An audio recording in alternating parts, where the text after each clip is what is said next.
Think back to being a kid. A single summer felt like it stretched on forever.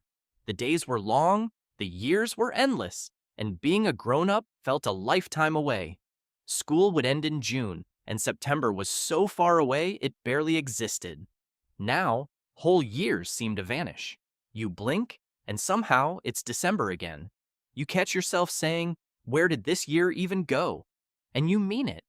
It's one of the most common feelings people share as they get older. Time feels like it's quietly speeding up year after year. And the strange part is, it's not just in your head, and it's not just nostalgia. There are real, specific reasons your brain experiences time this way. So let's actually walk through them one by one. The oldest explanation is simple math. It's called proportional theory, and it goes back over a century. The idea is that we feel the length of a period of time in proportion to how much life we've already lived. To a 5-year-old, 1 year is a whole fifth of their entire life. That year is enormous. It's 20% of everything they have ever known, ever felt, ever experienced. Of course, it feels huge. But to a 50-year-old, that exact same year is just 1/50th of their life. It's a thin sliver against everything that came before it. Same 365 days, completely different weight. So as you age, each new year automatically shrinks against the growing total you've already lived. The 10th year of your life and the 40th year of your life are simply not the same size. From the inside, it's a clean, satisfying idea. And there's probably some truth in it.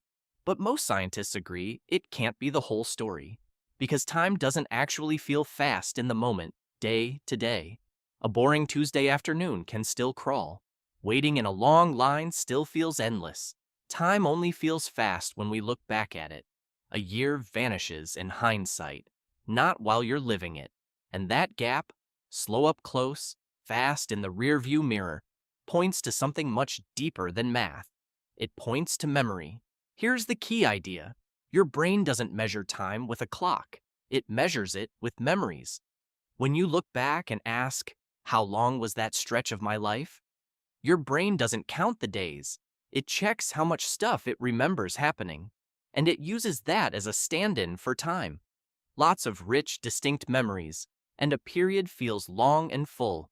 Few memories, and that same period feels thin, compressed, like it barely happened at all. Now, hold that idea up against childhood. When you're young, almost everything is a first. Your first day of school, the first time you rode a bike without falling, your first real friend, the first time you saw the ocean or a thunderstorm or snow, the first time you felt embarrassed or proud or heartbroken. Childhood is wall-to-wall firsts, and your brain treats every single first as important. It records them in vivid, high-resolution detail. And when you look back on years stuffed with all those dense, novel memories, they feel absolutely enormous. Years and years of material to replay. Then adulthood arrives. And adulthood, for most of us, quietly runs on routine. You wake up at the same time, you take the same route to the same job, you eat similar meals, talk to the same people, scroll the same feeds. And here's the crucial part.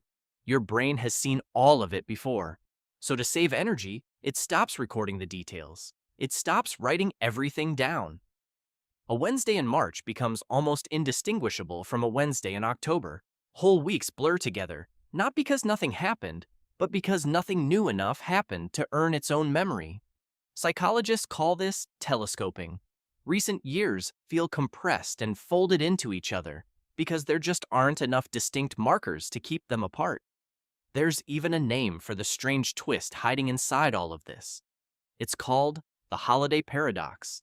Think about a trip somewhere new. While you're actually living it, navigating a strange city, trying food you can't pronounce, the days can feel like they're rushing by. There's so much to take in. But then you come home and you look back, and that 1 week feels like it lasted a month. It's huge in memory because it was packed with firsts. Now compare that to a normal week at home. It passes at a comfortable, even pace in the moment, and then it evaporates completely in memory, leaving almost nothing behind. Routine is slow to live and fast to remember. Novelty is fast to live and slow to remember. And that inversion is at the very heart of why your life seems to be accelerating. But there may be something even more physical going on, deep inside the brain itself. One fascinating theory comes from an engineer named Adrian Bijan. His argument is about how fast we actually process what we see. Your mind takes in the world as a stream of mental images, almost like frames in a film. And the rate you capture those frames isn't fixed. When you're young, your brain is fresh, your neural pathways are quick, and you take in a huge number of these mental images every second.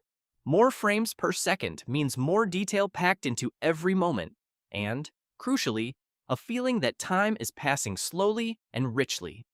But as you age, the hardware slows down. Signals travel a little less quickly. You capture fewer of those mental snapshots in the same span of time. And when you're taking in fewer frames, the outside world appears to move faster past you. In a very real sense, a child and an adult standing side by side are watching the exact same moment, but at different frame rates. The child is watching life in slow, detailed motion. The adult is watching a faster cut, and underneath every one of these explanations sits one quiet, common ingredient: novelty. When something genuinely new happens, your brain releases a small burst of dopamine. And one of the things that burst does is tag the moment. It essentially says, "This matters, write this one down."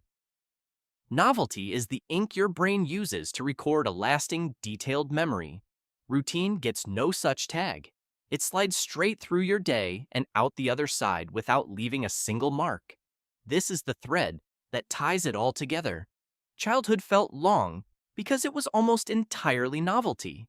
Your last year may have felt short because it was almost entirely repetition. It's not that time itself changed speed.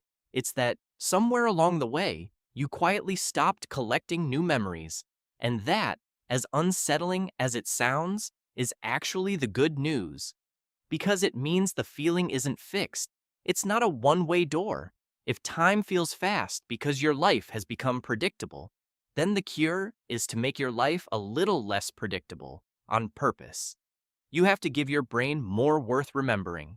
So break the pattern where you can. Take a different route home, even if it's slower. Learn a skill that makes you feel clumsy and stupid again, because that awkwardness means you're forming new memories. Travel somewhere unfamiliar, where you don't speak the language and nothing is automatic. Meet new people. Say yes to the thing you'd normally skip. And it doesn't all have to be dramatic. Even small novelty counts. A food you've never tried, a street you've never walked down, a song, a book, a conversation that pulls you out of autopilot. And just as important as adding new things is slowing down inside the moments that already matter. Pay real, deliberate attention to them instead of letting them dissolve into the background. Put the phone down and actually look. Take the photo. Write a few lines in a journal at the end of the day, not because the record itself is magic, but because the act of noticing tells your brain, this one is worth keeping. None of this stops the clock, of course. Let's be honest about that. The years will keep passing at exactly the same speed they always have. A minute will always be 60 seconds. But the years you fill with new experiences, new places, new people, those are the years that will feel full when you look back on them. And full years feel long. So maybe the truth is this: time isn't really speeding up as you get older. You're just living more and more of it on autopilot and remembering less and less of it.